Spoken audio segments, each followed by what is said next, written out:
hey pucha na lak zia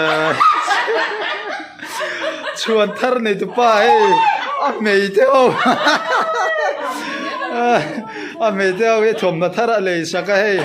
boin o an thom na thar an in bela an lom tlang khop mai hey pucha nei anin a mei te o ti lom da ni a thiam ai sut nge kor fual a lei thau ma kor fual exam an nge a kor lei sak chu kha sang hi thau inin ani inin thik ve thine mani thi ngai lem lo in vil ru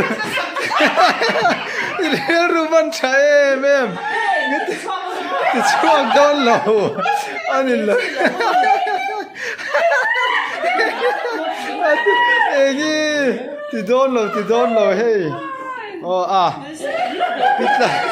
pitlangi a senior bera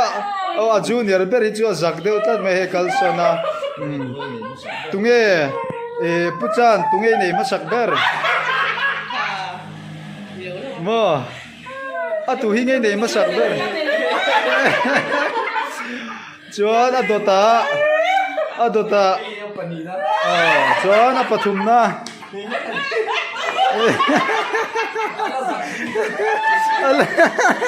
ala zakzum ni ti hian in khata in kho savek maya ei le in te hau takem hau tak lo mo in mane stay mo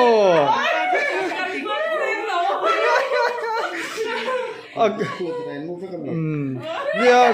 kum khata hen in mutlang mai thin ti na nge ni ya zantin in chok ma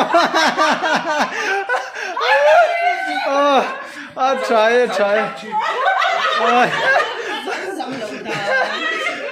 kai in ril ru po try ti chuan en fa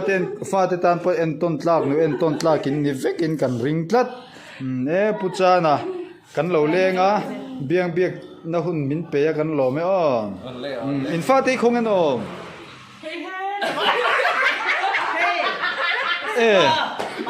so bedroom atasi aba poye hey an fa upa berani hey voin chu anu te thuam no thar nei alo lo ma engen ya zak zum ve de ule ka hey ilom pu ye minu te thil thar nei hi boya ilo mem ala zaklu to ge khai kha anu bula biru chui mai nga tinge aza thak lo hoite inu te thil thar nei hi lom pu ye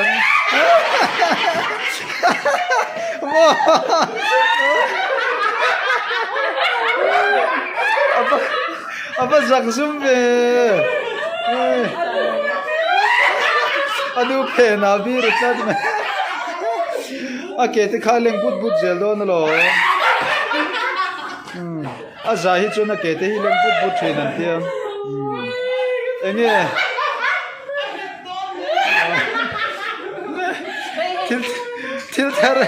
til thari nei vesi lo ilungoi lo zok me anu no pang ber chu he a bel deu angam ve deu ni angan in rol chho vela nu thar hi mo ngam tlang ve deu te pon yange khaya zak mai kan lak sak to lo me yang ale